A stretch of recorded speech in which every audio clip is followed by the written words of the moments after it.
Despacio Alejandría es un grupo de gente, un grupo de seres humanos que hemos coincidido con unos determinados pensamientos, hemos coincidido en querer aprender, en que la investigación de la profundidad de lo que es el ser humano nos puede ayudar a cada vez ser seres mejores, a poder entender nuestro entorno, entendiendo primeramente nuestro interior, entendiendo por qué a veces tenemos determinados pensamientos o incluso determinadas emociones que a veces nos tiran hacia arriba o nos tiran hacia abajo. En definitiva, un grupo de voluntarios que queremos conformar un mundo mejor en base a unas acciones adecuadas. Esta acción adecuada, y hoy hablando de lo que es la Semana Estoica, es el catecón, como el fundador Zenón trajo a ese concepto de catecón como la idea adecuada, el comportamiento adecuado.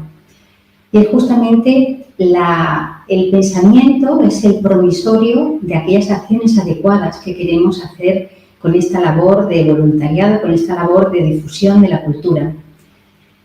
Hoy empezamos la Semana Estoica.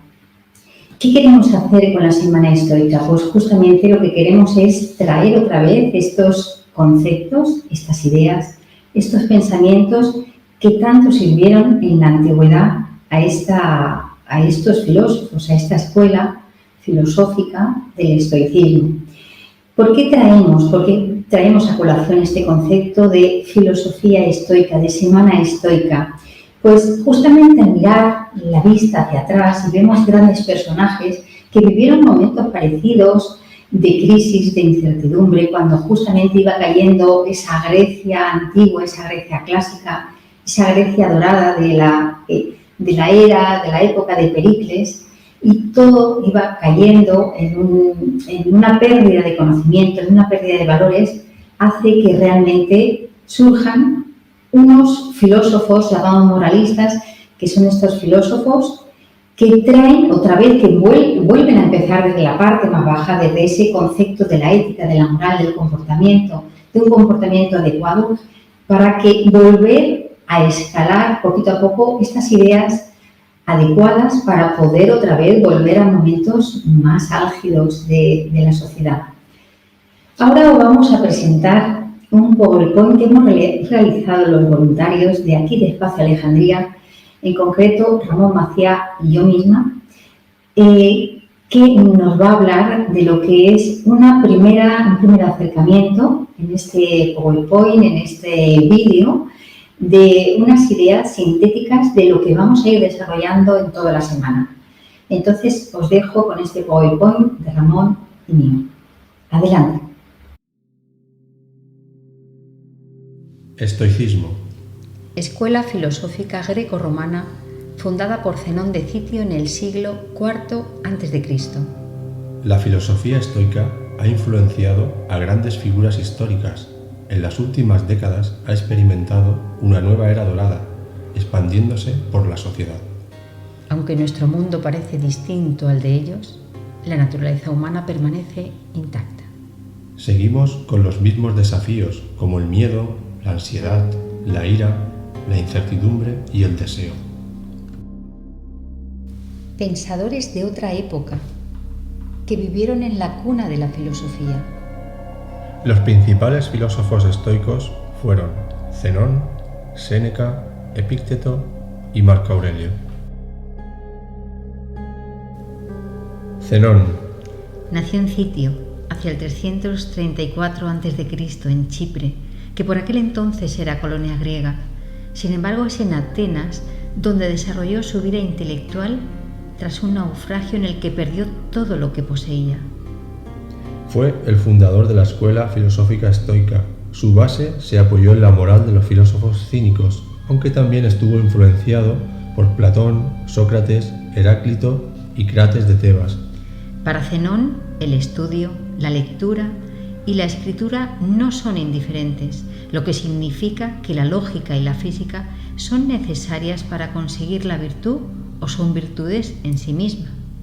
Ninguna de sus obras ha sobrevivido íntegra y solo disponemos de fragmentos, es decir, citas en escritores posteriores, a menudo de segunda o tercera mano. Séneca. Lucio Anneo Séneca, llamado Séneca el Joven, para distinguirlo de su padre, fue filósofo, político, orador y escritor romano, conocido por sus obras de carácter moral. Como filósofo, Séneca pasó a la historia como uno de los máximos representantes del estoicismo. Su obra constituye la principal fuente escrita de filosofía estoica, que se ha conservado hasta la actualidad. Abarca tanto obras de teatro como diálogos filosóficos, tratados de filosofía natural y cartas, usando un estilo marcadamente retórico, accesible y alejado de tecnicismos. Epicteto. Filósofo griego de la escuela estoica, que nació en el año 55 a.C. en Hiriápolis de Frigia. Vivió parte de su vida como esclavo en Roma. Siendo esclavo, estudió con el filósofo estoico Musonio Rufo y una vez emancipado llegó a ser instructor de la mejor aristocracia romana. Pero tiranía y filosofía no podían coexistir y fue desterrado de Roma. Fundó su escuela en Nicópolis, a la que se dedicó plenamente, pues él, a imitación de Sócrates, uno de sus referentes, no escribió nada. Aún así, sus enseñanzas se conservan en el Enquiridión o Manual de Vida, y sus discursos fueron editados por su discípulo Flavio Arriano. Las enseñanzas de Epicteto tenían su base en las obras de los antiguos estoicos. Se sabe que se aplicó en las tres ramas de la filosofía en la tradición de la Estoa: la lógica, la física y la ética. Marco Aurelio. Marco Aurelio Antonino Augusto. Apodado el sabio o el filósofo. Nacido en Roma en el 26 de abril del 121 de nuestra era. Gobernó el Imperio Romano desde el 161 hasta su muerte en el año 180. Fue el último de los llamados 5 emperadores. Tercero de los emperadores de origen hispano. Y está considerado como una de las figuras más representativas de la filosofía estoica. La gran obra de Marco Aurelio, Meditaciones, escrita en griego helenístico, durante sus campañas, es todavía hoy considerada como un monumento al gobierno perfecto. Se suele describir como una obra escrita de manera exquisita y con infinita ternura. Principios estoicos. El estoicismo es una filosofía eminentemente práctica. Para aplicarla debes entender sus ideas básicas. Los principios estoicos más importantes son la búsqueda de la felicidad o buena vida apoyados en la virtud y la serenidad, la dicotomía de control, lo bueno, lo malo y lo indiferente, la moderación y sencillez, la libertad y la atención.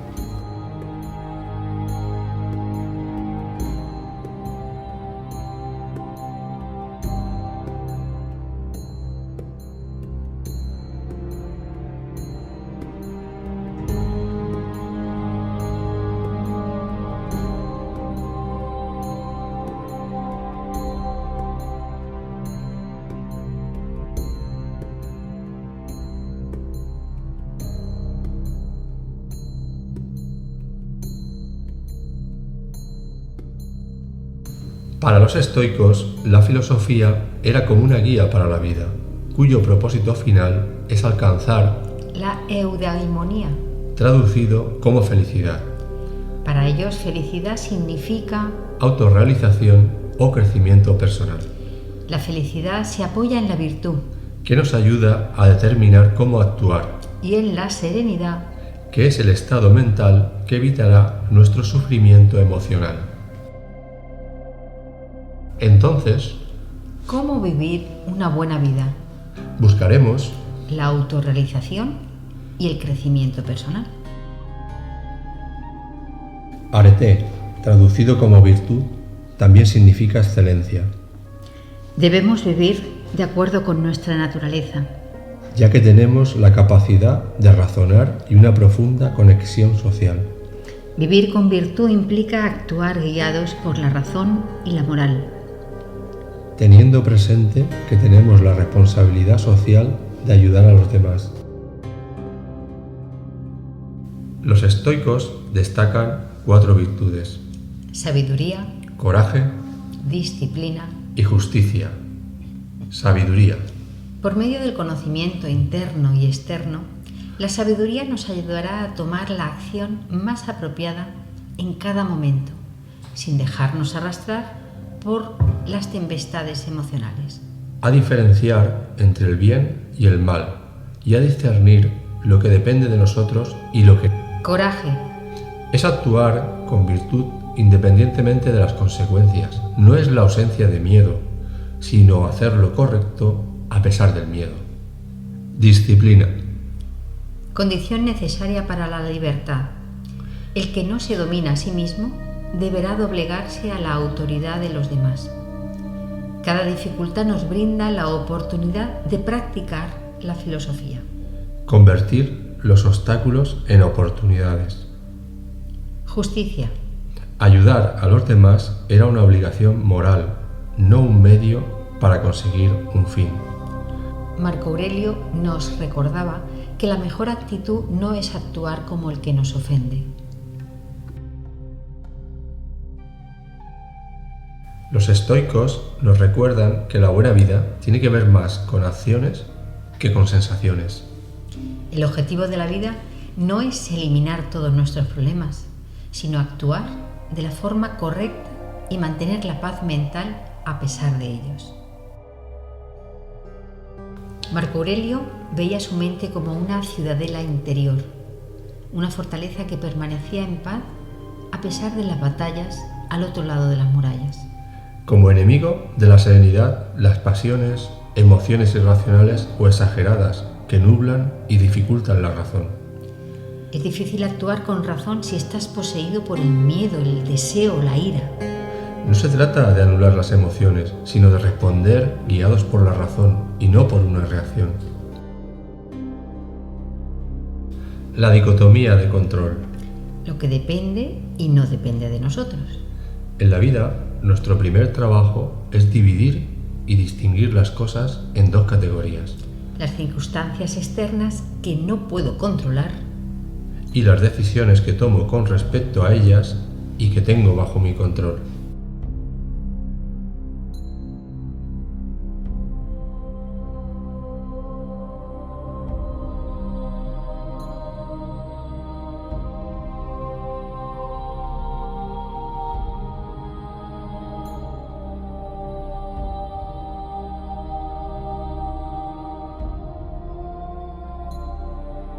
No esperes que los eventos sucedan como lo deseas, sino desea que ocurran como son y tu vida transcurrirá sin problemas. Dijo Epicteto. Lo bueno, lo malo y lo indiferente. Algunas cosas son buenas, otras malas y otras indiferentes. Lo bueno es la virtud. Lo malo es lo que nos aleja de la virtud. Lo indiferente son cosas como la riqueza, la salud o la reputación. ¿Dónde debes buscar entonces lo bueno y lo malo? En ti, en lo que te pertenece. En lo que no te pertenece, no debes buscar los términos bueno y malo. Si logras algo bueno con el esfuerzo pasa rápido, pero lo bueno permanece. Si haces algo malo por placer, el placer pasa rápido, pero lo malo permanece. Todos mis bienes están conmigo: justicia, Valor sabiduría, y la disposición a no considerar como un bien nada que se nos pueda arrebatar. dolor y sufrimiento. Sufrimos más en nuestra imaginación que en la realidad. Placer y deseo. Cuando el placer corrompe la mente y el cuerpo, nada ya es tolerable. No porque el sufrimiento sea fuerte, sino porque la persona es débil. Indiferente preferido versus indiferente no preferido. El sabio no se menospreciará aunque sea muy pequeño de talla y prefiera ser alto. Soportará la mala salud aunque deseará la buena.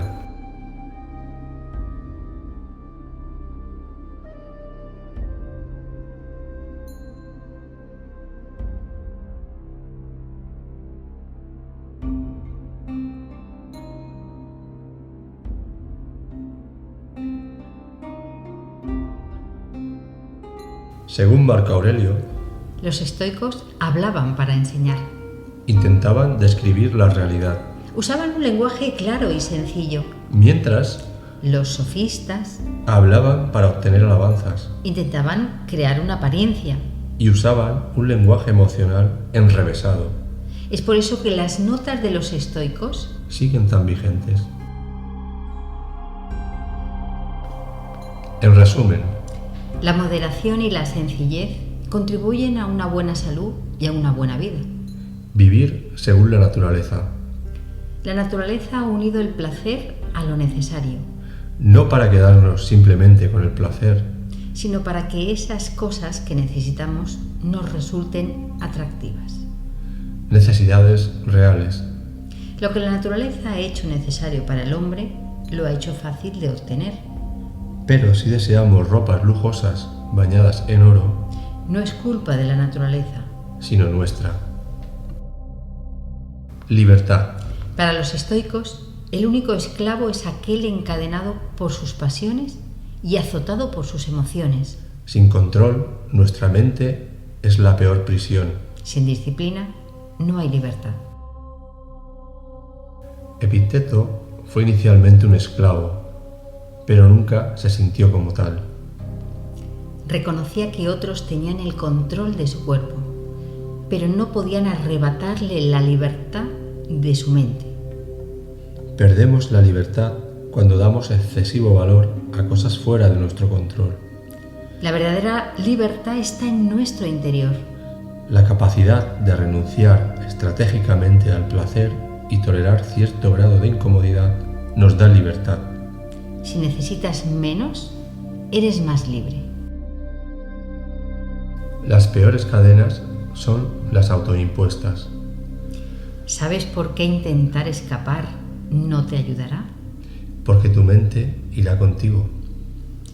Debes liberarte de tu carga mental antes de poder estar a gusto en cualquier lugar. Atención, La mayoría de nosotros pasamos buena parte de nuestra vida en piloto automático.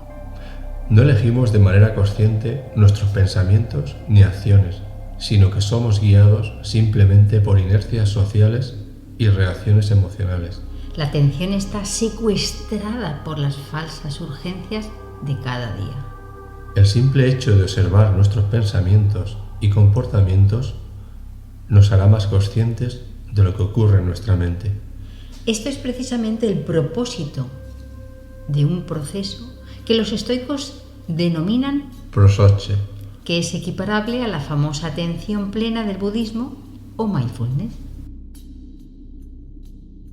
Tanto el pasado como el futuro están fuera de nuestro control. De ahí la importancia de centrarnos en lo que podemos cambiar. Lo que está justo delante de nosotros. ¿Pero cómo? Tomando el control de nuestra atención, centrándonos en el presente y concentrándonos en el momento actual. El presente es la única parcela temporal sobre la que podemos actuar. ¿Es posible actuar siempre con perfección? No, pero evitaremos muchos fallos si mantenemos siempre la atención. Recuerda que no es el pasado ni el futuro lo que te abruma. Sino el presente. Y este presente será más pequeño si lo circunscribes. Y lo aíslas. ¿Cómo es entonces un estoico?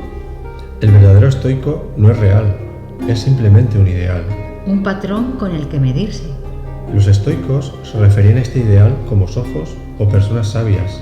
Y los que perseguían este ideal eran precisamente los llamados filósofos.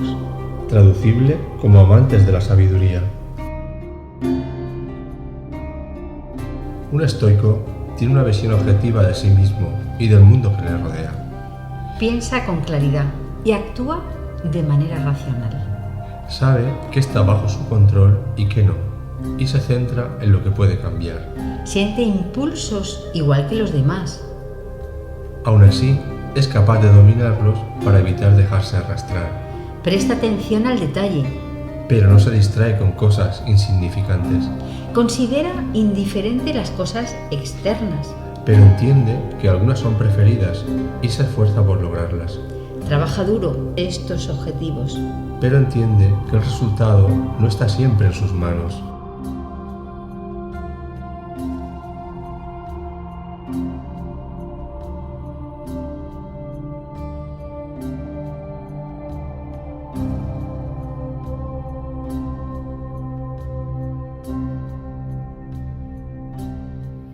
Muy bien, pues ahora después de esta magnífica presentación que creo que sintetiza muy bien todo lo que es estos aspectos del estoicismo, vamos a pasar con una poesía de una de nuestras voluntarias, Clara, que se titula Cultiva una rosa blanca, de José Martí.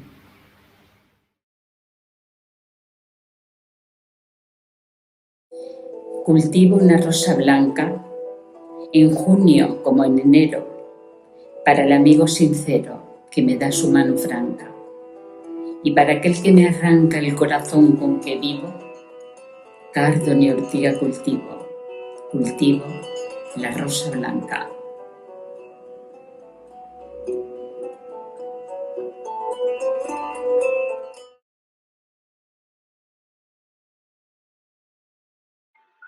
Bien, pues entonces estamos compartiendo así con todos vosotros todos estos aspectos que estamos dedicando a la Semana Estoica, pudiendo apreciar estos aspectos de la cultura.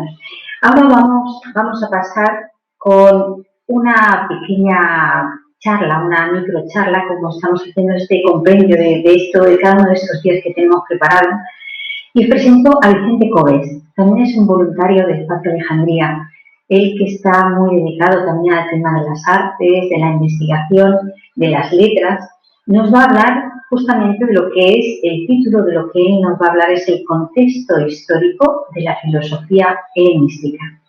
Adelante, Vicente.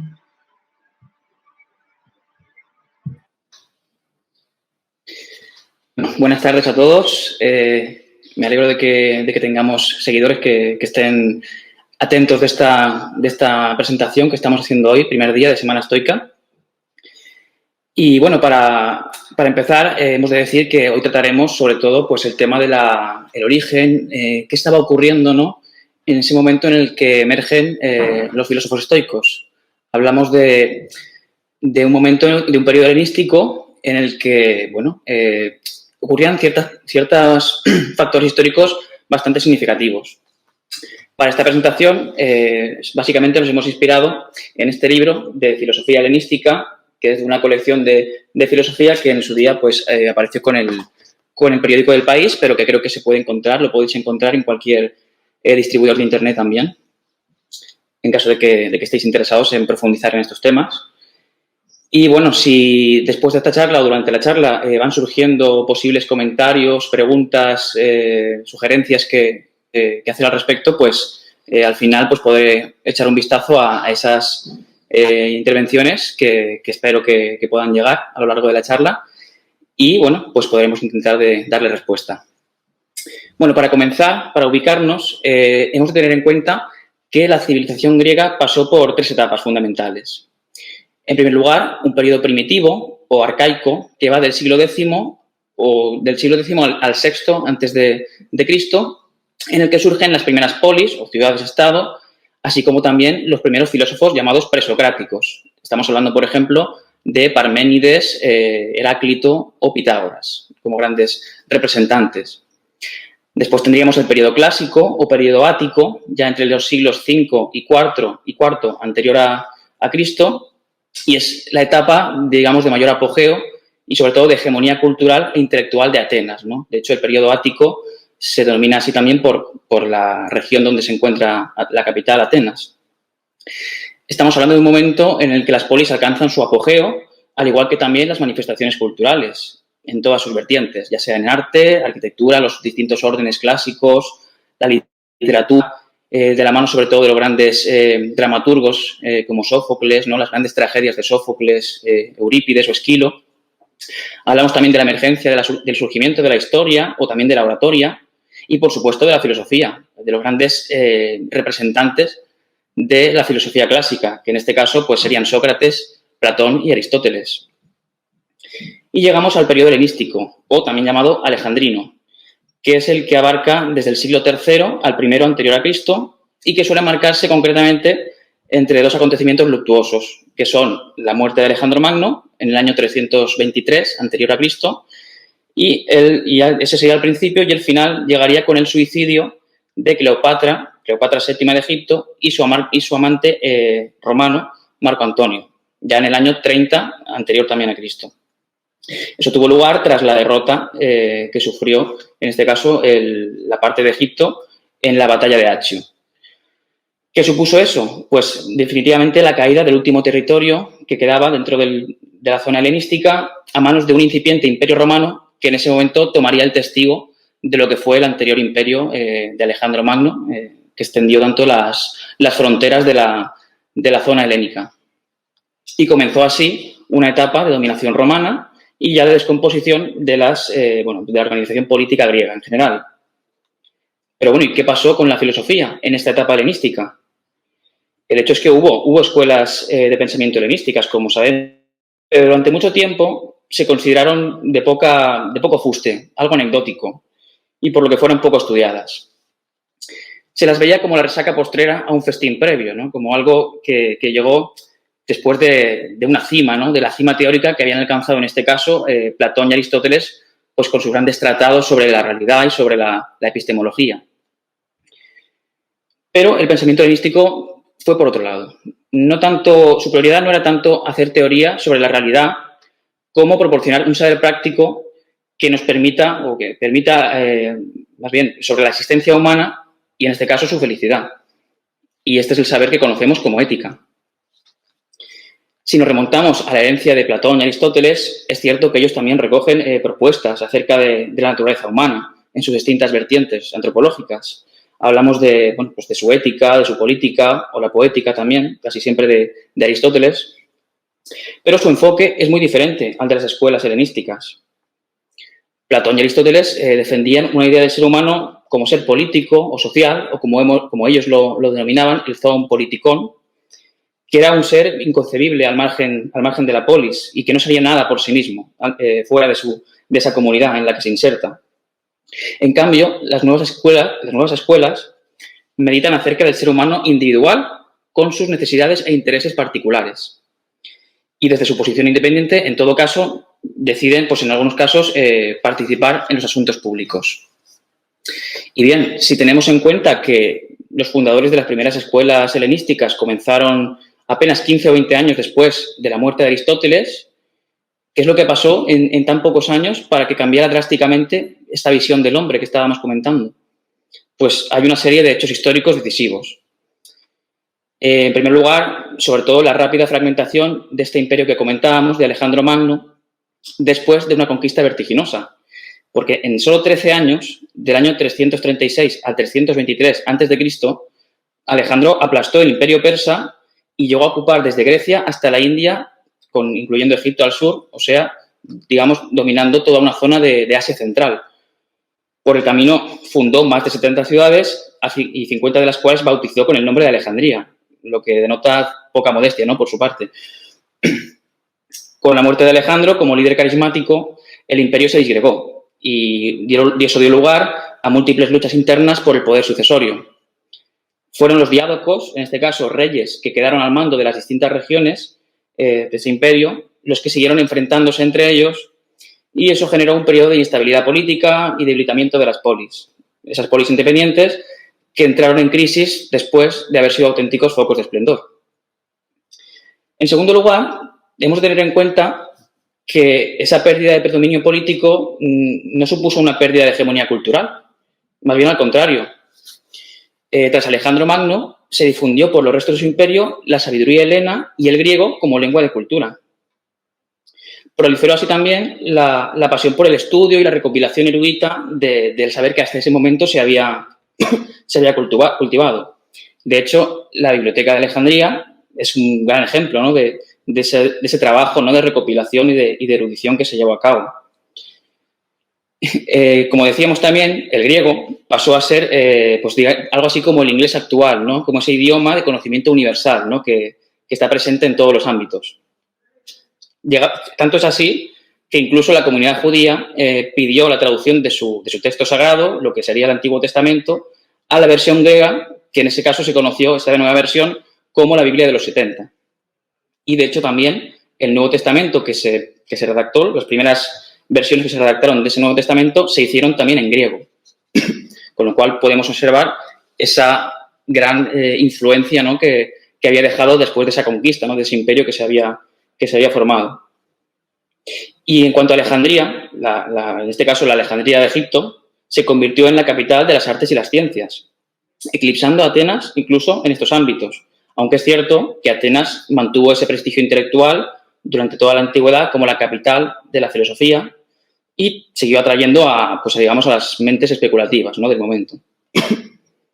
Pero, como decíamos, en Alejandría, bajo el amparo de la universidad que allí se construyó, en el siglo III a.C., surgieron, por ejemplo, figuras tan reconocidas como el geómetra Euclides, el físico o ingeniero Arquímedes, el astrónomo Aristarco de Samos, que, por cierto, fue el primero en sostener que la Tierra giraba alrededor del Sol, mucho antes que Copérnico, y también otro menos conocido habitualmente como es Hiparco de Nicea, pero que es quien hizo el primer catálogo de estrellas, descubrió el movimiento de la precesión de los equinoccios y también calculó, digamos, la duración exacta del año astronómico, con lo cual consiguió hacer un calendario bastante afinado, bastante racional.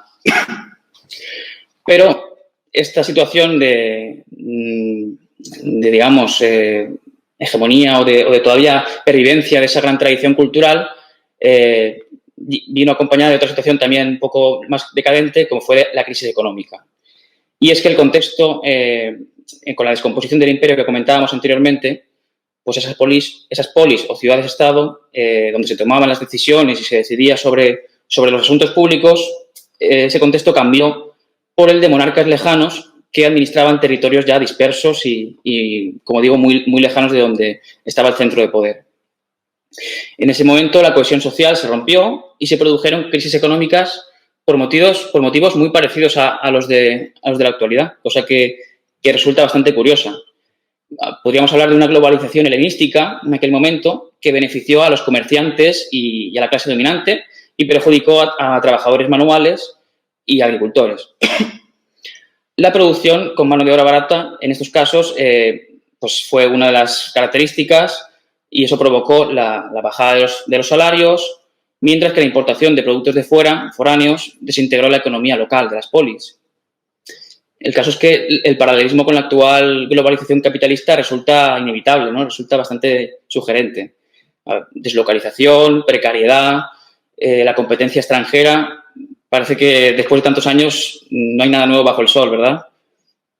Pues, en cualquier caso, este es el contexto inestable en el que surge, en el que nos movemos en esta época o periodo helenístico de crisis política, económica y social, en la que el ciudadano pues, se aleja, ¿no?, de cualquier gran proyecto que aspire de manera colectiva, ¿no?, a cambiar la sociedad y comienza más bien a preocuparse por lo que puede hacer en su foro interno pues para alcanzar su felicidad y su bienestar.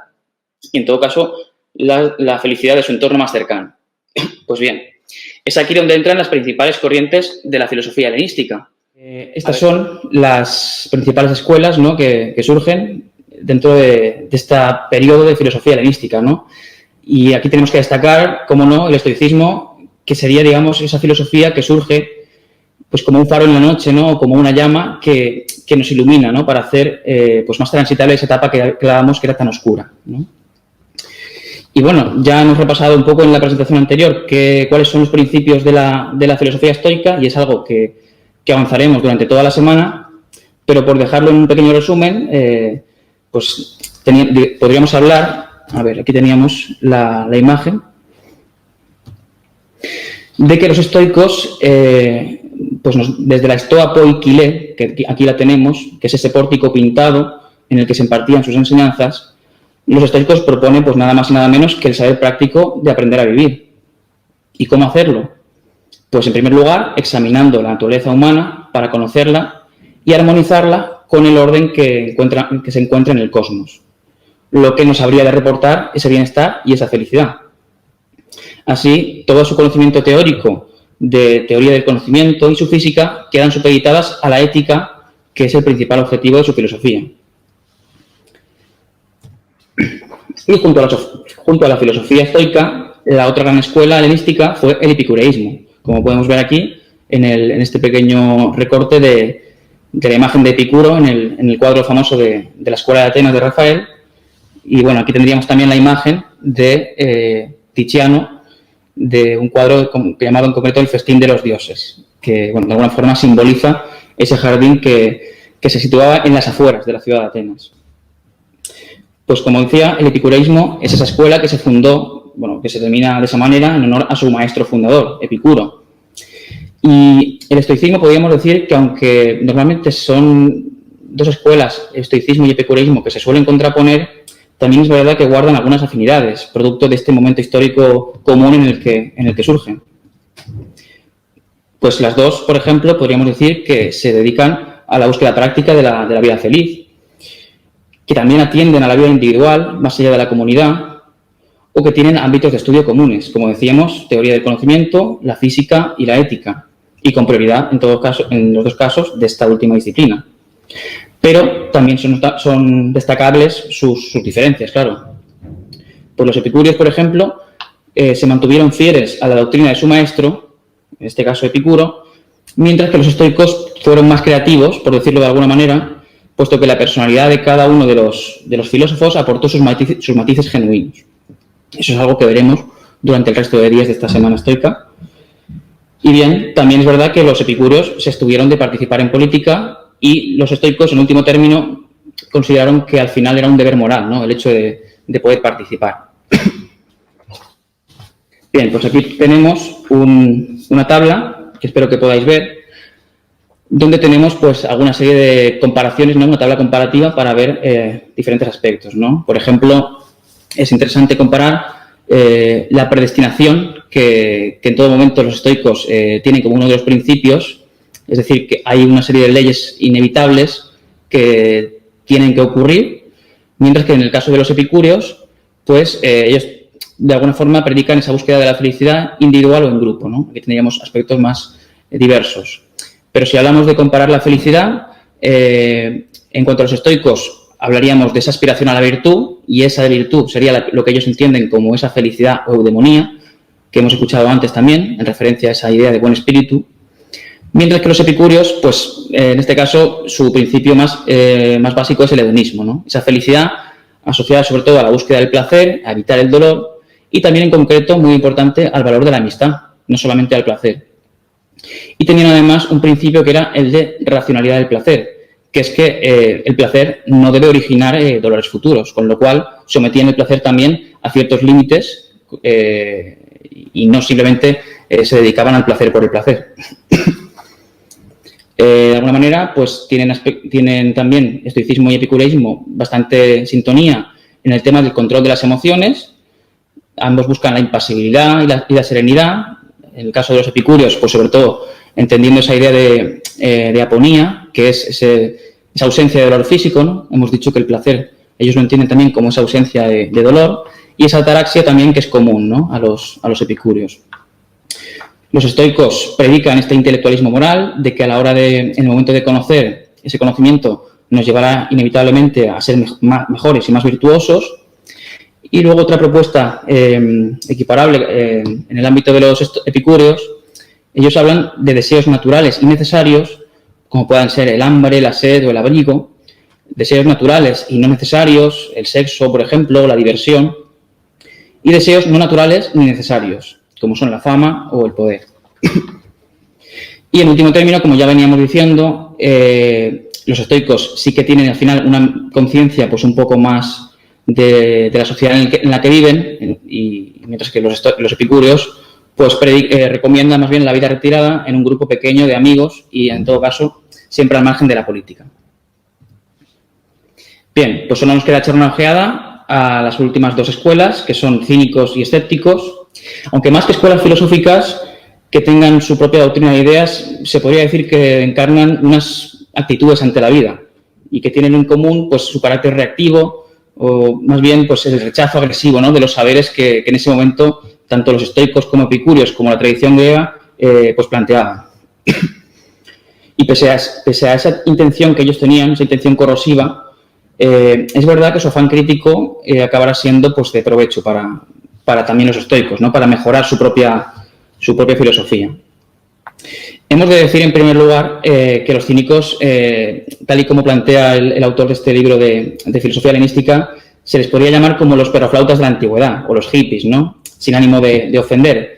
Sí que es verdad que de alguna forma coinciden en su carácter de antisistemas y que tenían pues un aspecto desaliñado, ¿no? Aquí, de hecho, podemos ver, ¿no?, la imagen de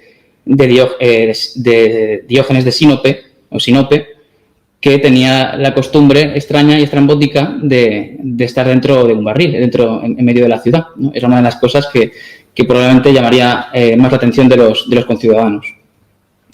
Y los cínicos pues eran filósofos callejeros, ¿no?, como vemos aquí. Y en todo caso aspiraban a satisfacer sus necesidades sin pudor y lo hacían provocando, ¿no?, con excentricidades en público. Sus principios son bastante sencillos. Ellos hablaban de que la civilización es corrupta, además hipócrita, por no asumir, por no reconocer esa corrupción o esa complejidad que a veces es innecesaria. Por lo que ellos pretenden o plantean que hay que seguir los impulsos naturales, espontáneos, y llevar una vida sencilla, sin aspiraciones y sin nada que tenga que ver con presión o con circunstancias sociales. De alguna forma hablaban de la idea esta del buen salvaje, ¿no?, que tantas veces se ha replicado, ¿no?, a lo largo de la historia, ¿no?, ese mito de que lo que se crea en la naturaleza, pues de alguna forma es más auténtico, ¿no? Bueno, en cualquier caso, vemos que el ejemplo de Diógenes de Sinope, que como decíamos vivía dentro de este barril, ¿no?, este tonel, y que cuentan además las lenguas del momento, que durante un día apareció por las calles de Atenas con un caldín en la mano, como vemos también ahí que tiene, y gritaba que buscaba un hombre honrado, de manera desesperada, ¿no?, pero no encontraba ninguno. O sea que de alguna forma era una manera de hacer esa provocación, ¿no?, como vemos. Otra anécdota más un chascarrillo más bien, ¿no?, cuenta, no sabemos si es cierto, pero cuando Alejandro Magno se puso ante él y le dijo que le concedería cualquier cosa que pidiera, pues Diógenes se limitó a pedirle que se apartara porque le estaba haciendo sombra. Con toda su cara, ¿no?, digamos. Pero en todo caso, hemos de reconocer que, bueno, los cínicos, ese rigorismo moral que tenían, ese escrutar las costumbres sociales o esa voluntad de regirse por la naturaleza, fueron principios que influyeron mucho por ejemplo, en Zenón, ¿no?, como fundador del estoicismo. Y nos queda hablar de la escuela o del pensamiento escéptico, que se define por la negación de cualquier posibilidad de conocimiento. Es decir, nada se puede conocer de manera cierta o fidedigna sobre la realidad. Llevaban todavía más lejos esa máxima socrática del solo sé que no sé nada. Como decía uno de ellos, su lema podría ser ni siquiera sé que no sé nada. Según Pirrón, que aquí vemos, Pirrón el escéptico, iniciador de esta corriente, solo podemos saber en todo caso lo que las cosas parecen, pero no lo que son realmente, ¿no?, solo lo que parecen según nuestros sentidos. Por ello, no podemos afirmar nada del mundo exterior. De esta manera, el escéptico pues, asume su incapacidad y, aunque suene extraño, se libera de esa angustia por conocer y eso es lo que sabía, es lo que le lleva en este caso a alcanzar la serenidad. Como vemos, esa finalidad de la serenidad, de la ataraxia, sigue siendo una meta bastante común, ¿no?, en todas estas escuelas, lo único que cada rama o cada corriente elige una vía distinta, ¿no?, y esta es la opción escéptica. Lo más curioso e irónico además de esta corriente es que, en buena lógica y siendo coherente con sus principios de que nada puede conocerse, pues no nos han dejado escritos filosóficos, claro. ¿Y qué van a afirmar si sostienen que nada puede ser afirmado, ¿no? De alguna forma, esa coherencia es un poco curiosa. De todos modos, digamos que el papel combativo que tenían era sobre todo presionaban mucho a los estoicos y se esforzaban en refutar y en criticar sus ideas. Esa presión de alguna forma sirvió para que los estoicos pues tuvieran que forzarse, ¿no?, a ser más rigurosos y eso es lo que de alguna forma les pudo llevar más lejos en el desarrollo de su filosofía. Y eso se lo debemos, sobre todo, o entre otras cosas, al esfuerzo o al incordio, ¿no?, que en este caso ejercían los estudiantes. Bien, pues ya simplemente me queda comentaros si después de esta presentación, en general que hemos tratado sobre temas históricos, ¿no?, temas de ese contexto, ¿no?, esas circunstancias que envuelven, ¿no?, ese periodo helenístico, si hay alguna pregunta que nos puedan hacer llegar. No sé si mis compañeras podrían pasarme alguna de las preguntas, si es que se ha habido algún comentario. En todo caso, si no, lo podemos dejar para más adelante. Si hay cualquier comentario, pues podemos responder cuando el vídeo quede colgado ya definitivamente en nuestra página web.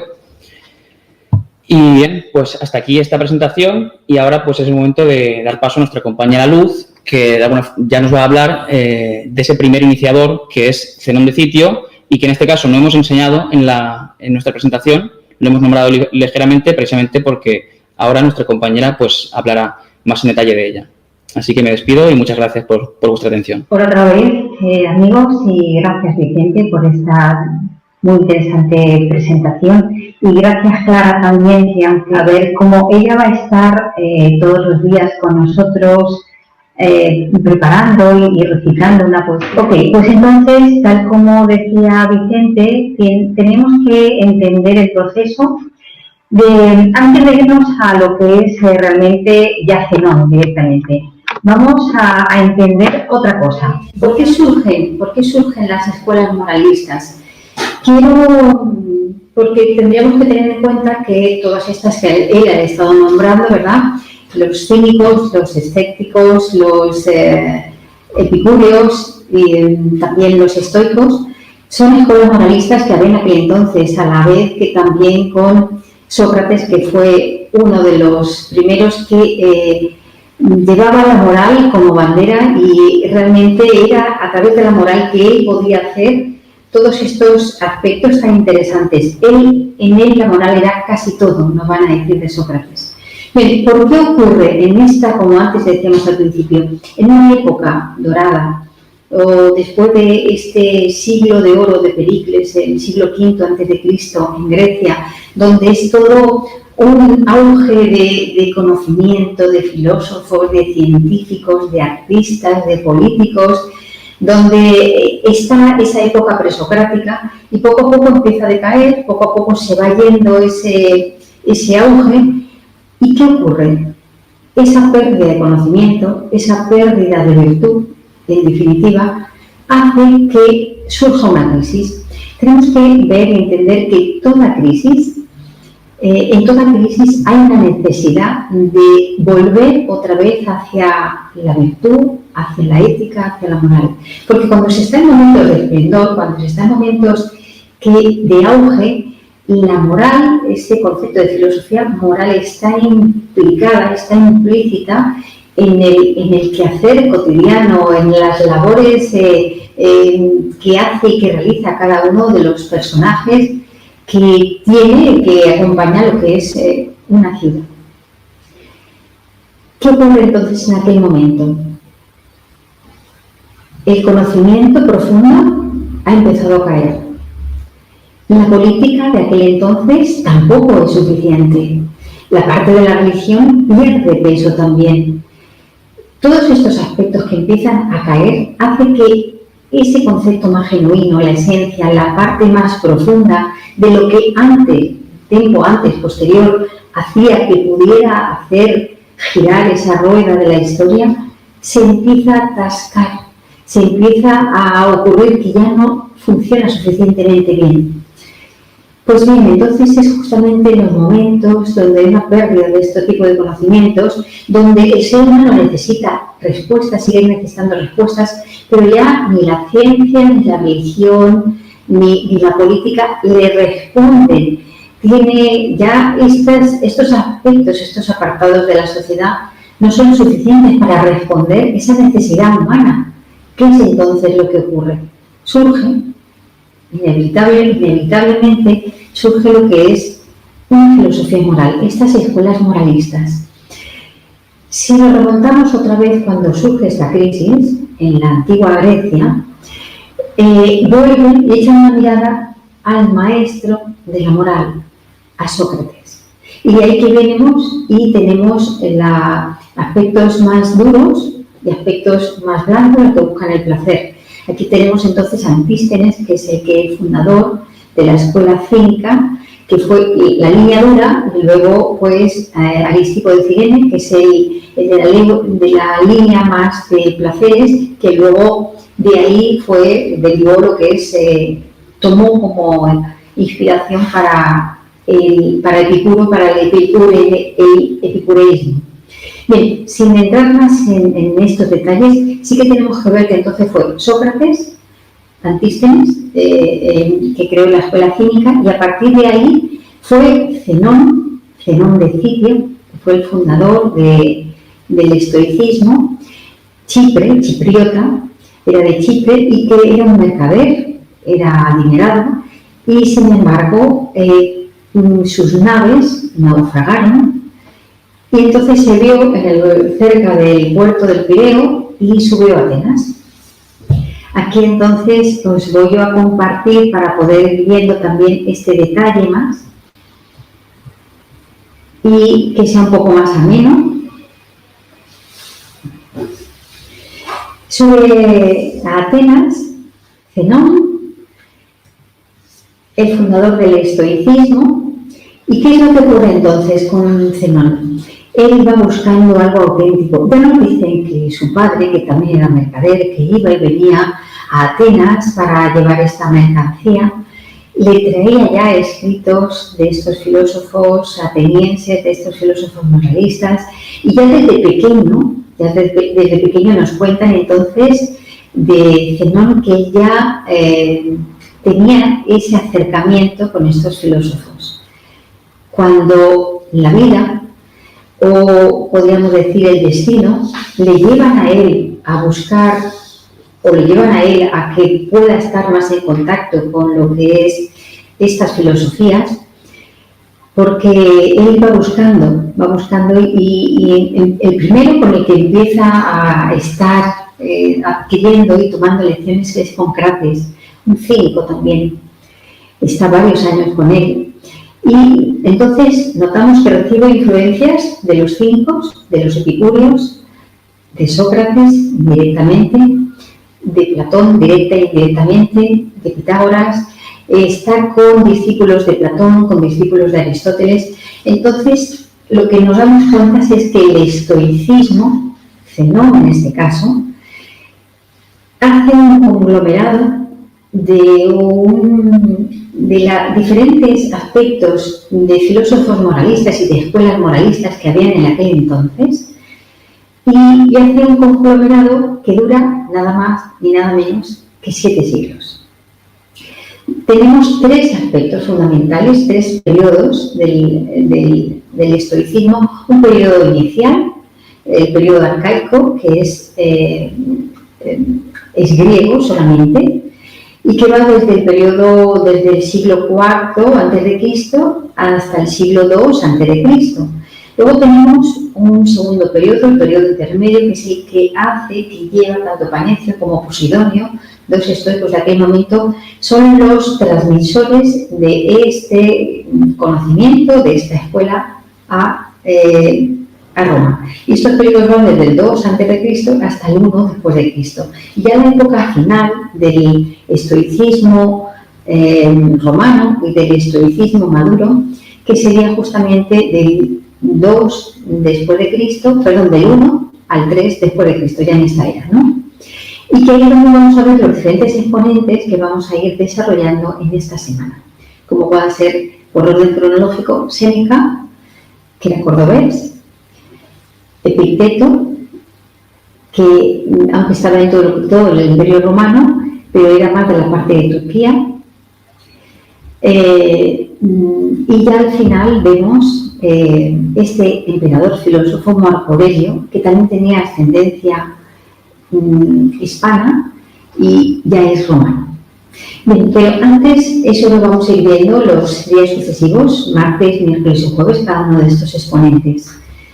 Pero para poder entender mejor el fundador y por qué ese momento de filosofía moral, porque ¿qué es lo que hace esas escuelas moralistas? ¿Qué es lo que hace en este caso, las escuelas de filosofía moral? Porque la filosofía moral lo que hace es filosofía moral, filosofía como tal es búsqueda de conocimiento y la moral en ese comportamiento del ser humano, o que contribuyen al despertar del ser humano, contribuían lo que eran estos conceptos originarios, clásicos, podríamos decir, es que veían lo que el ser humano podía dar de sí y buscaban ese cambio de lo que el ser humano podía dar de sí, más que en contraposición que hoy en día, con referencia a los postulados actuales, donde simplemente tomamos lo que, como es el ser humano, y pensamos, fulanito, venganita es así, le ponemos la etiqueta de lo que sea y ya no damos nuestro brazo a torcer y ya pensamos que es así y punto. Entonces estamos negándonos a esa capacidad de cambio, de mejora, a esa necesidad interior de avance que tenemos todos, o que tiene todo lo manifestado en este mundo. Todo lo manifestado tiene que llevar y va derivando lógicamente a un mejoramiento de cada una de las cosas. Zenón, ya hemos dicho que este fundador, yo quiero darle importancia al fundador, porque el fundador es aquel que planta la semilla. El fundador podemos decir que es el padre. El fundador es aquel que trae un impulso, que sabe congeniar todas estas especies de doctrinas, de conocimientos en algo más genuino, ni tan duro como los cínicos, ni tan a lo mejor blando o de placer como los epicúreos, ¿no? O como los cirenaicos, que sería también la anterior. Entonces, si Zenón es el fundador, pienso que desde aquí, aunque, como también decía Vicente en la intervención de antes, el estoicismo tiene la riqueza de que cada uno de sus exponentes que se iba sumando iba aportando aspectos donde iba enriqueciendo de tal manera, como vemos luego que aparece en la parte más madura del estoicismo, al final en la época de Roma, que decíamos la última época. Tenemos que tener en cuenta que para que llegue a todos estos años y para que perduren los cimientos, la semilla ha debido de ser una buena semilla, ha debido tener una buena calidad. Ese concepto de calidad humana que llega a tener Zenón, este ejemplo de vida que tiene Zenón, que, claro, tiene tintes de Sócrates, de Platón, de Aristóteles, tiene tintes de los cínicos, de los epicúreos, tiene muchos tintes donde convergen y hace algo asequible para aquel momento donde había esa época de crisis. Y aquí podemos hacer un alto y decir, ¿estamos nosotros en la actualidad en una época quizá también de crisis? ¿De una crisis de valores? Donde quizá como lo que sucedió en aquel entonces, donde la política no puede llegar a responder todas las necesidades humanas, donde la tecnología y la ciencia, aunque está en auge, quizás tampoco responde todas las necesidades humanas. Y la parte de la religión o la parte de la mística también va cayendo, no tiene esa preponderancia cada uno de estos aspectos. En la época de Zenón decían que salía la gente a la calle y decían basta ya de la filosofía tal como nos la contáis, basta ya de la política tal como ahora que estaba ya corrompida, basta ya de ese concepto de la religión que se había alterado, que se había perturbado. Entonces pedían un poco de moral, pedían un poco de valores, pedían un poco pues, ¿qué es la moral y qué son los valores en este sentido? Pedían un poco de honestidad, pedían algo coherente, pedían algo que quizá también pienso que puede faltar ahora. Entonces, volviendo a Zenón, para dar quizás algunos aspectos y poder conocer aquel que fue este fundador, aquel que plantó estas aspectos tan interesantes y que tengan en cuenta que el estoicismo, además de estos 7 siglos que duró en la época antigua, también han ido resurgiendo una y otra vez a lo largo de todos los siglos después, y en la actualidad hay un resurgimiento y una necesidad de este estoicismo, y son una de las escuelas de filosofía más interesantes para que nos sirva en el momento actual.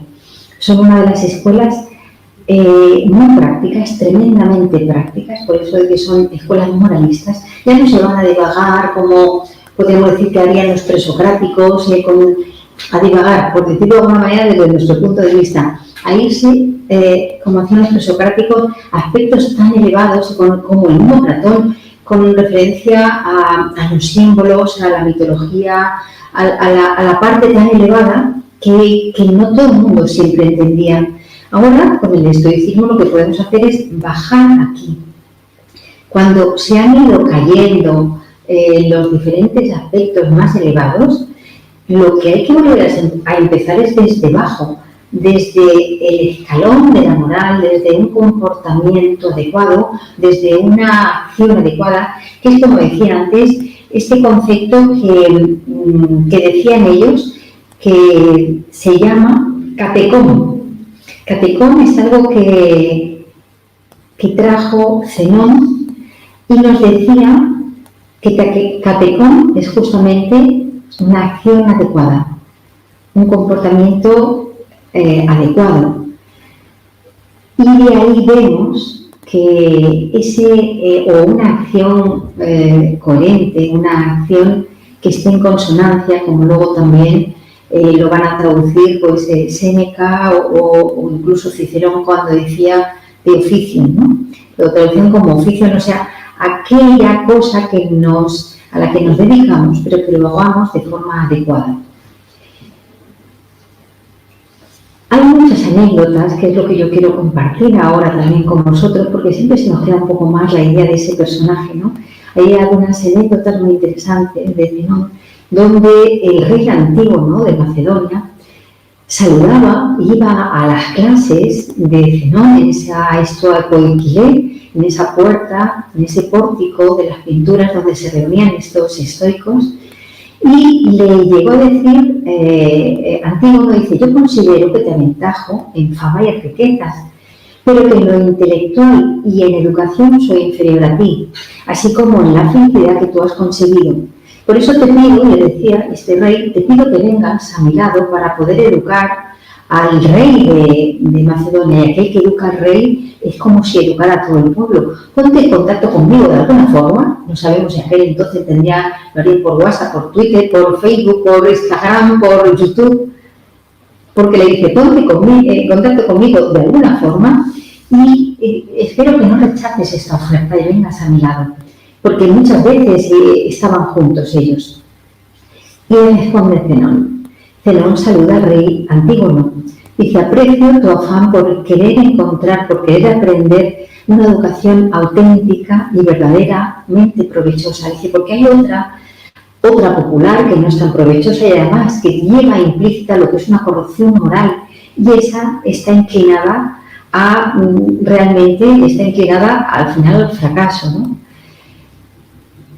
Y le llega a decir que él dice, yo estoy retenido por mi cuerpo débil a causa de la vejez, que ya tengo 80 años.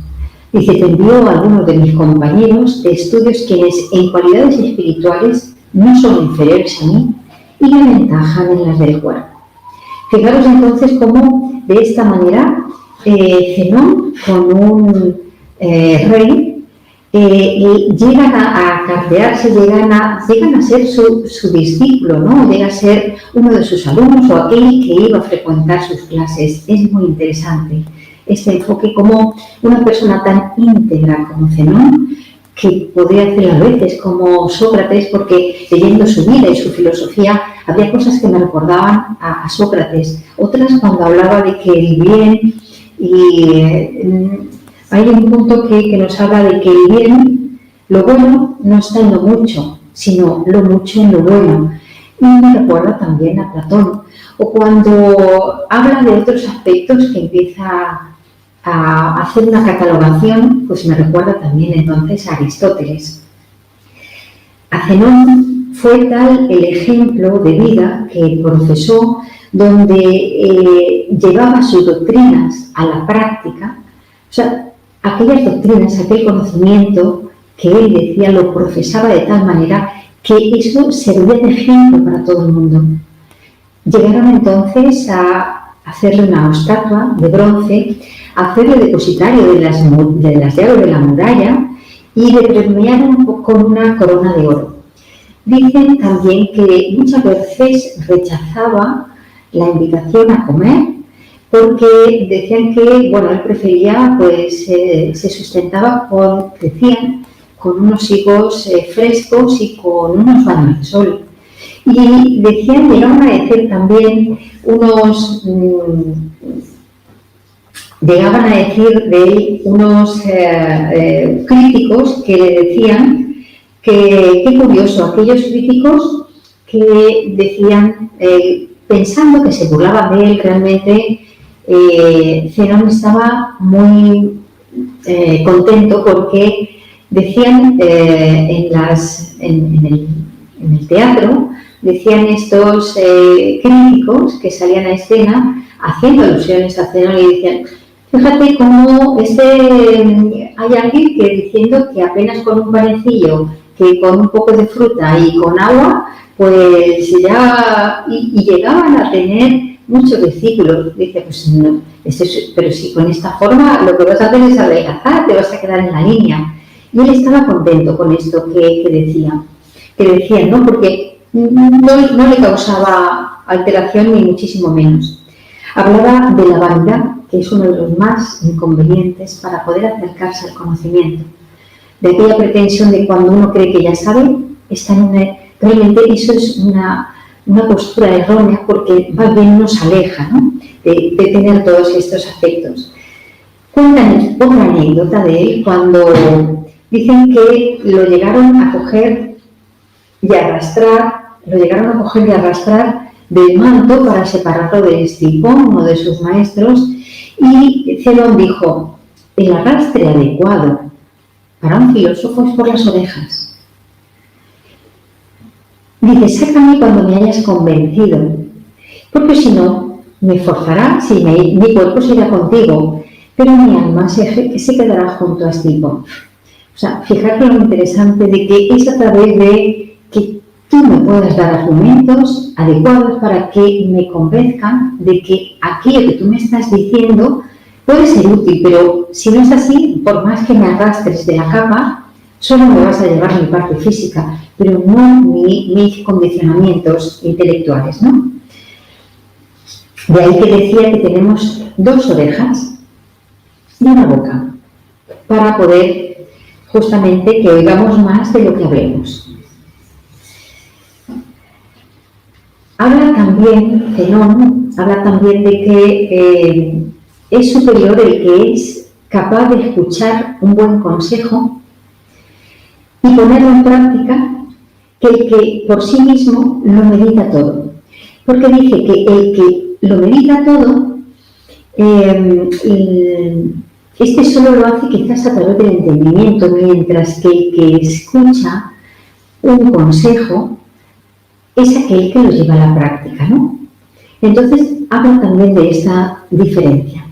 Nos habla también de que era mejor, fijaros como dice, resbalar con los pies que con la lengua. Porque a veces la lengua puede ser muy rápida o muy afilada y luego aquello queda ahí.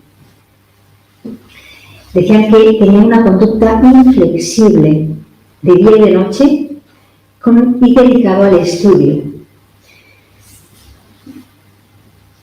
Hablaba de que la virtud es el único bien del alma, la virtud como esa idea rectora, y la virtud es aquella que nos protege en la conducta y que protege también a lo que son las ciudades y protege a los hombres. Su teoría, que estaba compuesta de 3 aspectos fundamentales, lo que es la lógica, la ética y la física, donde le daba una gran importancia a esa ética, que sería el comportamiento de aquello que hemos pensado previamente, de esas ideas promisorias para poder llevar de forma adecuada a la acción aquello que ingresamos a través de lo que es el plano mental. Pero cuando estamos hablando del plano mental no nos tenemos que quedar con un intelecto excesivamente razonador o excesivamente frío. Lo que tendremos que pensar justamente es que esa parte de la mente es aquella parte más elevada que nos puede conectar con ideas superiores, con estas ideas que podríamos hablar de, como hemos hablado antes, de Platón o de Sócrates o de Aristóteles, y es aquella que nos puede llegar a conducir nuestra vida. Porque él hablaba que justamente teníamos naturalezas parecidas a las de, o en común, con el reino mineral, con el reino vegetal, con el reino animal, pero que había una naturaleza propiamente dedicada, una naturaleza que está solamente, o la que es necesaria desarrollar como seres humanos. Esta naturaleza es justamente la que siempre hablan todos los estoicos. Compórtate según tu naturaleza. La naturaleza humana, la naturaleza de ser un ser humano, y cómo desde una idea más elevada aquello que podemos llegar realmente a destacar. Hablaban del bien, hablaban del mal. El bien, lógicamente, que es activar o mantener algo según la virtud, y dañar sería activar o mantener algo según el vicio. Por destacar algo negativo, o por destacar alguno de los males, que mucha gente a lo mejor no siempre lo entiende como tal, pero yo destacaría una: el mal carácter. El mal carácter es un mal que nos daña y nos aleja, y porque mantiene el vicio activo. Y por último, además de estas frases de que os tengo puestas, donde hablaba lógicamente del control del mundo, para poder, primero, ese control interno para que nuestro mundo, nuestra expresión hacia el mundo exterior pueda tener también control. Y comentaros también entonces que algo con lo que quiero acabar es con el término que él hablaba de la amistad, del concepto del amigo. Y decía que un amigo, cuando le preguntaron ¿qué es un amigo?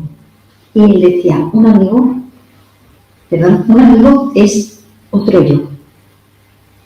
Decían de la amistad que es una cierta comunidad en las cosas de la vida, al tratar a los amigos como si fuéramos nosotros mismos. Y entonces demuestran que el amigo es digno de ser elegido por sí mismo. De esa misma manera hablan de que el amor es un empeño de infundir amistad a través de la belleza visible, y no por la unión sexual, sino por el afecto.